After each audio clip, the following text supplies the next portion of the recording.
අද අපිව කැඳවලා තිබුණා කතරගම පසුගිය කාලේ ලොකු මහා ප්‍රශ්නයක් වෙච්ච ගේ සම්බන්ධව විමර්ශනයක් කරගන්න. ඉතින් ඒකෙදි අපෙන් විමසා සිටියා කිරිවෙහෙර මේකට සම්බන්ධද කියලා. ඉතින් ඇත්තටම කිරිවෙහෙරේ කිසිම සම්බන්ධතාවයක් වර්තමානයේදී අපි මුකුත් සම්බන්ධ වෙලා තිබුණ නැහැ. ඉතින් ඒ පිළිබඳව අපි විමර්ශන නිලධාරීන්ට පැහැදිලි කළා. ඉතින් අපේ නායකහරු ඉන්න කාලේ තමයි මේ ඉදිකිරීම කරලා තියෙන්නේ. ඉතින් ඒක ඇත්තටම මම වර්තමානයේදී කිසි දෙයක් ඒක මේ පිළිබඳව දැනගෙන හිටියේ නැහැ. ඒ කාරණා ටික තමයි පැහැදිලි කරලා දුන්නා. අපි දැක්ක මේ කාරණාවටම මේ බස්නායක නිලමේත් ඊයේ ගෙනල්ලා සියලෙක් කැඳවලා ප්‍රශ්න කරනවා. ඔව් බස්නායක නිලමතුමා කැඳවලා ප්‍රශ්න කරන් තිබුණා. ඉතින් ඒකෙදි කිරිවෙහෙර අපි මම කිසිම දෙයකට සම්බන්ධතාවයක් නැහැ. ඒක මොකද්ද මේ සම්බන්ධව දැන් කියන්න තියෙන්නේ? දැන් කියන්න තියෙන්නේ ඇත්තටම දැන් ගොඩ දෙනෙක් හිතන් ඉන්නවා දැන් එක එක මාධ්‍ය වලින් සමාජ මාධ්‍යාලා වලින් එහෙම ප්‍රචාරය වුණා කිරිවෙහෙර මේකට සම්බන්ධයි කියලා. අපේ අපවත් වෙලා හිටපු නායක හාමුදුරුවෝ ඉන්න සමයේ එහෙම සම්බන්ධතාවයක් වුණාද නැද්ද කියන එක මම දන්නේ නැහැ. නමුත් වත්මනේදී මම 2013 කිරිවෙහෙරට එන්නේ. මේ ඉදිකිරීම කරලා තියෙන 2006 දී. ඉතින් ඒ නිසා මට ඒ ගැන කිසිම වගකීමක් ගන්නවත් මම ඒ ගැන කිසිම දෙයක් දන්නේ නැහැ. දැන් පැය කීයක් ප්‍රශ්න වුණාද කොහොමද? මම හිතන්නේ පැය 4-5ක් විතර ප්‍රශ්න කළා කියන්නේ ඇත්තටම මේ කරුණු කාරණා පිළිබඳව විමසුවා. ඉතින් ඒක වෙන කිසිම ගැටලුවක් නැහැ. ඒ කට්ටියට සියලු දේවල් පැහැදිලි කරලා දුන්නා.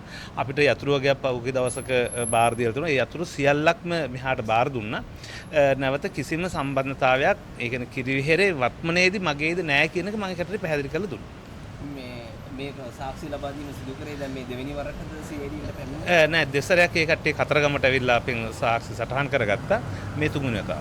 දැන් මේ මහින්ද රාජපක්ෂ මහතාගේ මේ සිද්ධිය සම්බන්ධව ඔබ වහන්සේට ඔබ වහන්සේ මොකද දකින්නේ මේ නිවාසක් සහ මේ ඔය කතාවක් දැන් යනවනේ. ඒ ගැන මොකද ඔබ වහන්සේ? ඒ ගැන ඉතින් ඇත්තටම අපිට ඉතින් මට පැහැදිලි උත්තරයක් දෙන්න පුළුවන් කමක් නෑ. මොකද එතුමාගේ ගෙවල් ධාරී මේ සම්බන්ධව මං කියන්නේ ඔව් ඒක එතුමාගෙම තමයි අහගන්න ඕනේ. මොකද මට කියන්නට ඕනේ ඇත්තටම කිරිවෙහෙරේ වත්මනේදී මගේ නායකත්වයෙන් තියෙන මේ කිරිවෙහෙරදී අපි කිසිම ඒ සඳහා සම්බන්ධතාවයක් නැහැ කියන්නේ.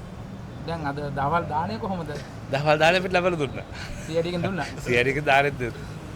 දැන් මේ මොකද මේ යන ක්‍රමය ගැන මොකද හිතෙන්නේ? ආණ්ඩුවේ ක්‍රමය සහ ඔබ වහන්සේලා කැඳවනවා. මොකද්ද මේ ගැන? නෑ ඒක ඉතින් ඇත්තටම වරදක් නැහැ. කැඳවල ඉතින් සියල්ල ඇත්තට හරියට දැනගන්න ඕනේ. එහෙම නැත්නම් මේක රටේ මිනිස්සු අතරත් විවිධාකාරයේ මතිමතාන්තර ගොඩනගෙනවා. ඉතින් ඒ නිසා මේක පැහැදිලිව දැනගෙන අපිව නිකන් මිනිස්සු දැන් අනුමාන කරලානේ තියෙන්නේ මෙහෙම වෙන්නේ නැති, මෙහෙම වෙන්නේ නැති, මෙහෙම වෙන්නේ නැති කියලා. ඇත්තටම අපි කවදාකවත් දැන් පෞද්ගලිකව මම රජයෙන් කියලා ඉදි කට්ටක දෙයක්වත් මම අරගෙන නැහැ. මම ප්‍රසිද්ධියේම ওই හිටපු ජනාධිපතිවරුන්ට කියලා තියෙන්නේ කතරගමට එනවා නම් කිරිවෙහෙරට ඇවිල්ලා යන්න. හැබැයි පෞද්ගලිකව අපිට කිසි දෙයක් කරනවා නම් කතරගමට දෙයක් කරන්න. මට කිසි දෙයක් මම අරගෙන නැහැ. මම වාහන පර්මිට් අරන් ඇත්තෙත් නැහැ. ඉඩම් වලට ඔප්පු අරන් ඇත්තෙත් නැහැ. වෙන කිසිම ඉන්දි කට්ටක දෙයක්වත් මම අද වෙනකන් අරගෙන නැත්තේ. මට ගන්නෙත් නැහැ. මම ප්‍රාර්ථනා කරනවා මට ගන්න වෙන්නත් එපැයි කියලා. ඉතින් ඒ නිසා මම මේ වත්මනේදී ඉතින් මේ යන ක්‍රමෙත් එක්ක අපි හිතනවා. ඉතින් මේක ඉදිරියේදී සියල්ලක්ම නිදොස් වෙලා අපේ රට නිදහස් රටක්, හොඳ රටක්, සමෘද්ධිමත් රටක් බවට පත් වෙන්න පුළුවන්කම ලැබෙයි කියලා අපි විශ්වාස කරනවා. ඔබ වහන්සේ මෙහෙම කැඳවීම හරහා ඔබ වහන්සේට මොකක් හරි අසා ඒ කියන්නේ නෑ මට එහෙම කිසිම ගැටලුවක් නෑ. මං හරි කැමතියි ඒක කැඳෙවට. මොකද මේක නිදොස් කර නිදහස් වුණා නැත්තම් හැමෝගෙම ඔළුව වල කොහු තියාගෙන අරම වෙන්නේ නැති, මෙහෙම වෙන්නේ නැති, මෙහෙම වෙන්නේ නැති කියලා එක එක දේවල් හිතනවා විතරයි. නමුත් මේක දැන් පැහැදිලිවම ඒ කට්ටිය අපේ අපරාධ විමර්ශනාංශයේ ඒ කට්ටිය දැනගත්තා.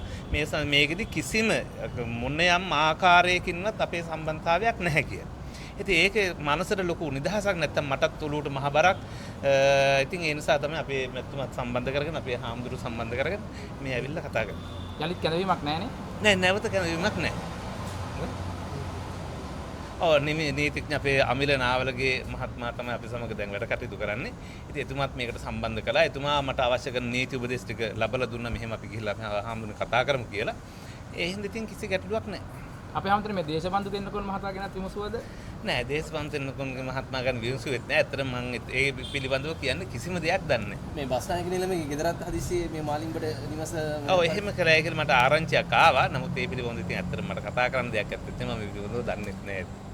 දැන් මහින්ද මහත්තයාත් එක්ක තියෙන සම්බන්ධකම් කොහොමද? එතුමා හම්බුණාද? කතා බහ කරාද කොහොමද? නෑ එතුමාත් එක්ක ඇත්තටම එදා කාලේ ඉඳලා අපි ඉතින් අර මේ රටේ හිටපු ජනාධිපතිවරයා හැරෙට අපි ඉතින් කතා බහ කරලා මෙයා කරන. ඉතින් එහාට අපි කිසි ගනුදෙනුවක් නැත.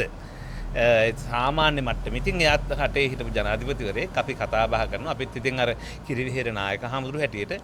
ඉතින් ඒ වෙන්න ඕන වැඩ ටික කරගෙන වැරෙන්න. ඉතින් එහාට කිසිම සම්බන්ධතාවයක් නැත.